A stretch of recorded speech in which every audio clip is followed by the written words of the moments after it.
Hello दोस्तों, कैसे हैं आप सब। एक बार फिर से स्वागत है आप लेने एग्जाम में। दोस्तों, आज की इस वीडियो में हम एक नई वैकेंसी और एक नई अपडेट आपके लिए लेके आए हैं, जो कि है पंजाब चंडीगढ़ हाई कोर्ट। तो पंजाब हरियाणा चंडीगढ़ हाई कोर्ट में एक बार फिर से जो है वो स्टेनोग्राफर की वैकेंसीज जो है वो आउट हुई है, उसकी ऑफिशियल नोटिफिकेशन निकाली गई है। पहले जो वैकेंसीज आई थी वो 478 पोस्ट पंजाब हरियाणा के पंजाब जो थी रीजन के लिए थी, पंजाब के लिए थी। लेकिन अब जो वैकेंसीज आई हैं वो पंजाब हरियाणा चंडीगढ़ हाई कोर्ट की स्टेनोग्राफर की वैकेंसीज हैं, और ये हरियाणा रीजन के लिए है। तो दोनों अलग अलग वैकेंसीज हैं, अलग अलग नोटिफिकेशंस हैं दोनों की, तो कंफ्यूज नहीं होना है। पहले जो वैकेंसीज थी जो थी वो 478 पोस्ट पे थी। अब जो है हरियाणा रीजन के लिए हैं वो 419 वैकेंसीज हैं, 419 पोस्ट पे ये वैकेंसीज निकाली गई हैं। तो कंप्लीट डिटेल देखेंगे और वीडियो के अंत तक जरूर देखिएगा। वीडियो पसंद आए तो इसे लाइक, शेयर और इस एग्जाम की प्रिपरेशन के लिए चैनल को सब्सक्राइब करना आप मत भूलिएगा। तो फटाफट से बढ़ते हैं ऑफिशियल नोटिफिकेशन की ओर। तो ये ऑफिशियल नोटिफिकेशन है, ध्यान रखेंगे। फिर से बता रहा हूँ, पहले जो वैकेंसीज आई थी एक हफ्ता पहले, वो वैकेंसीज थी किसकी? पंजाब हरियाणा हाई कोर्ट की, आपके पास एट पंजाब रीजन के लिए थी। लेकिन अब जो वैकेंसीज निकली हैं वो हरियाणा रीजन के लिए निकाली गई हैं। ये आपके पास ऑफिशियल नोटिफिकेशन है। इसकी जो 5 तारीख को ये नोटिफिकेशन आई थी, और इसकी जो ऑनलाइन एप्लीकेशन स्टार्ट है वो 7 अप्लाई कर पाएंगे, और 7 अप्रैल से लेके 5 मई तक आप इसे अप्लाई कर सकते हैं। तो पूरा 1 महीने का टाइम इसके लिए भी दिया गया है, ठीक है। और कहाँ की वैकेंसीज हैं ये? Triple S C on behalf of district and session जज in the state of Haryana. पहले क्या था? स्टेट ऑफ पंजाब, यहाँ पर वो पंजाब की वैकेंसी थी। ये स्टेट ऑफ हरियाणा की वैकेंसी जो है वो निकाली गई है। टोटल नंबर ऑफ पोस्ट की बात करें तो 419 वैकेंसीज हैं। स्टेनोग्राफर की ही वैकेंसीज हैं, इंग्लिश, ठीक है। और कितनी पोस्ट हैं वो देख लेते हैं। तो जैसे अगर मैं जर्नल की बात करूं तो जर्नल की नंबर ऑफ पोस्ट 31/12/2024 तक वो 89 वैकेंसीज हैं। एंटीसिपेटेड की बात करें तो 40 और हैं, ठीक है। तो 89 टोटल इनके अगर ऐड करें तो 129 वैकेंसी जो है वो जनरल कैटेगरी में निकाली गई हैं। और schedule caste SC of Haryana की बात करें तो 28 19 हैं, 24 14 12 हैं, तो ये देख लीजिएगा। जो बीसीए हरियाणा के हैं वो उनके लिए 30 वैकेंसीज हैं। बीसीबी जो है उनके लिए 20 हैं। एंटीसिपेटेड भी साथ ही साथ काउंट करते चलिएगा, ठीक है। तो इनकी बात करें तो ये टोटल होगी 45, और ये कितनी होगी आपके पास? 31 हो गई, ठीक है। Person with the benchmark disability की बात करें तो 14 3 17, यहाँ बात करें तो यहाँ पर 14 वैकेंसीज यहाँ पर है। तो काफी अच्छी वैकेंसी जो है वो यहाँ पर निकाली गई है। एक्स सर्विसमैन की भी वैकेंसीज हैं। और टोटल नंबर ऑफ पोस्ट की बात करें जो 31/12 तक जो पोस्ट थी वो 288 पोस्ट है। और एंटीसिपेटेड की बात करें तो 131, इन दोनों को ऐड करोगे तो आपके पास 419 पोस्ट पर जो है ये वैकेंसीज निकाली है, ठीक है। तो ये हरियाणा, स्टेट ऑफ हरियाणा के लिए है। पिछली जो वैकेंसी थी वो स्टेट ऑफ पंजाब के लिए थी, ठीक है। ये एज लिमिट यहाँ पर रखी गई है। जनरल वालों के लिए जो एज लिमिट है वो मिनिमम 18 है, मैक्सिमम 42 साल यहाँ पर, ठीक है। और शेड्यूल कास्ट एससी की बात करें तो 18 मिनिमम है, मैक्सिमम 47 है, साथ ही साथ 5 साल का रिलैक्सेशन भी यहाँ। बैकवर्ड की बात करें तो 18 और मैक्सिमम जो है वो 47 है, 5 साल का रिलैक्सेशन है, ठीक है। तो ये देख लीजिए आप कौन सी कैटेगरी में बिलोंग करते हैं, कि आपका एज उसके अंदर मैटर आता है या नहीं आता है। क्वालिफिकेशन फिर से वही चीज है कि आपके पास जो है वो बैचलर ऑफ आर्ट्स या फिर बैचलर ऑफ साइंस और इक्विवेलेंट कोई होना चाहिए, यानी कि कोई भी ग्रेजुएशन आपके पास यहाँ पर होनी चाहिए।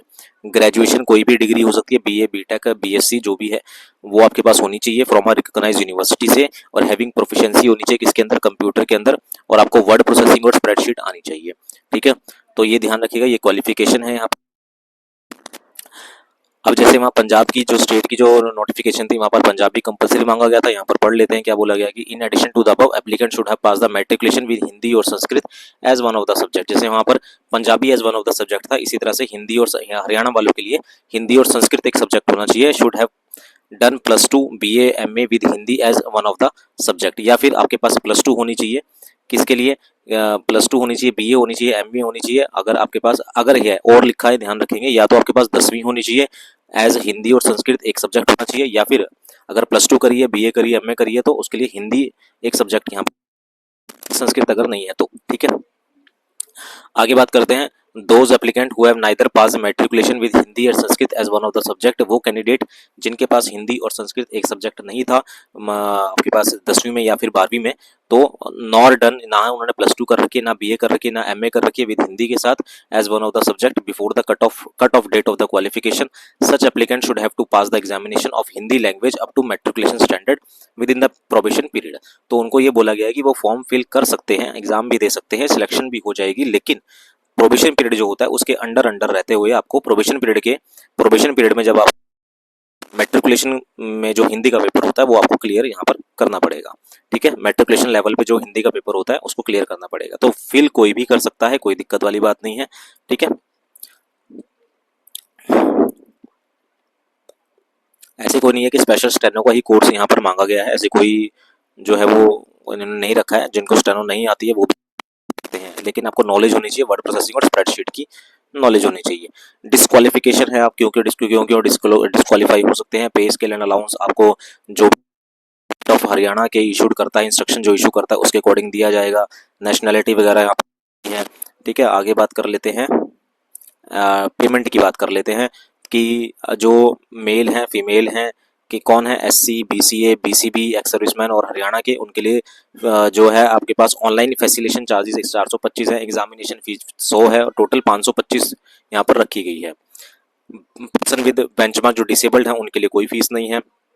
बाकी जो कैटेगरी रहेगी मेल फीमेल के लिए आपके पास एग्जामिनेशन फीस 400 है, 825 हो गई, और फीमेल के लिए एग्जामिनेशन फीस 200 है, 625 उनकी टोटल हो गई।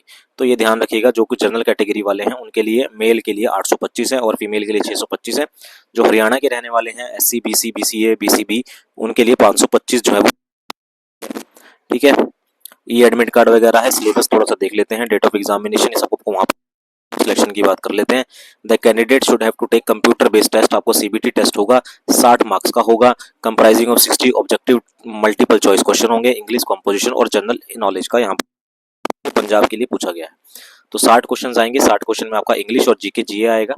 एक क्वेश्चन 1 मार्क्स का होगा, कोई नेगेटिव मार्किंग नहीं है। सबसे अच्छी बात यह है कि इसमें कोई भी नेगेटिव मार्किंग नहीं रखी गई है। टेस्ट 1 घंटे का यहाँ पर आपके पास लिया जाएगा, सीबीटी टेस्ट होगा। तो सीबीटी टेस्ट होने वाला है, 60 मार्क्स का आपके पास पेपर होने वाला है, 60 मार्क्स के आपके पास इंग्लिश और जीके आने वाली है। जीके में आप सब जानते हैं कि जीके में आपके पास जीए भी आती है, आपके पास करंट अफेयर भी आती है, आपके पास स्टैटिक जीके भी आती है, आपके पास मॉडर्न हिस्ट्री वगैरह वगैरह सब कुछ आता है। तो आप ये मान के चल सकते हैं कि अगर 60 क्वेश्चन जीके के हैं तो उसमें से 45 क्वेश्चन आपके पास जो है वो 60 क्वेश्चन अगर आने वाले हैं तो 60 क्वेश्चन में से 45 क्वेश्चन आपके पास जीके के रहने वाले हैं, बाकी क्वेश्चन इंग्लिश वगैरह के यहाँ पर रहेंगे। मेरिट होगी उसके बाद की बात है, वो देखेंगे शॉर्ट हैंड में क्या क्या मांगा गया है। ठीक है, जो कैंडिडेट सीबीटी में सिलेक्ट हो जाएंगे उनके लिए क्या है, तो English shorthand and transcription test होगा। इंग्लिश शॉर्ट हैंड और ट्रांसक्रिप्शन टेस्ट होगा। The candidate shall have take down the dictation, उनकी होगी 80 word per minute in English shorthand and then transcribe the same on the computer at a speed of 20 word per minute. तो जो candidate जो select होंगे, जिनका जो है वो कंप्यूटर बेस्ड टेस्ट में जो क्वालिफाई करेंगे, शॉर्टलिस्ट होंगे, उनके लिए इंग्लिश शॉर्ट हैंड और ट्रांसक्रिप्शन टेस्ट होगा। इसमें क्या होगा, आपके पास 80 वर्ड पर मिनट और उसी को आपके ट्रांसक्रिप्ट करना है कंप्यूटर के अंदर at a speed of 20 word per minute. No candidate should commit the more than 8, आप 8% से ज़्यादा मिस्टेक जो है वो नहीं कर सकते। अगर आपने 8% से ज़्यादा मिस्टेक कर दी तो आप जो है वो डिस्क्वालीफाई हो जाएंगे। स्प्रेड शीट टेस्ट होगा, दिस टेस्ट विल बी, आपके पास 10 मार्क्स का ये टेस्ट होगा, यानी कि एक्सेल पे टेस्ट होगा 10 मार्क्स का, 10 मिनट इसमें दिए जाएंगे। इसको सिर्फ आपको क्वालिफाई करना है, ये सिर्फ क्वालिफाइंग नेचर का होगा, जिसमें आपको 10 में से सिर्फ 4 मार्क्स आपको लेने होंगे या फिर 40% मार्क्स लेने होंगे क्वालिफाई करने के लिए। 4 या 4 से ज़्यादा आपको क्वालिफाई करने के लिए इसमें मार्क्स लेने होंगे। ठीक है, तो यही इंस्ट्रक्शन नॉर्मलाइजेशन हो गया, बाकी सब अटर पटर लिखा हुआ है। नॉर्मल जो लिखा होता है ये आप पूरी नोटिफिकेशन अगर जिसको पढ़नी है वो पढ़ लीजिएगा, लेकिन मेन चीज़ ये है कि नोटिफिकेशन आउट हुई है 419 पोस्ट पे, कल से आप इसको अप्लाई कर पाएंगे। लास्ट डेट है 5 तारीख, 419 पोस्ट पे वैकेंसीज है, हरियाणा स्टेट के लिए वैकेंसीज हैं। पिछली जो वैकेंसी थी वो पंजाब स्टेट के लिए थी। ठीक है, उम्मीद है वीडियो पसंद आई होगी, सेशन अच्छा लगा होगा, जानकारी पसंद आई होगी। तो वीडियो को लाइक शेयर और इस एग्जाम की प्रिपरेशन के लिए चैनल को सब्सक्राइब करना मत भूलिएगा। मिलते हैं इसकी प्रिपरेशन के साथ, अभी के लिए इतना ही। Thank you very much.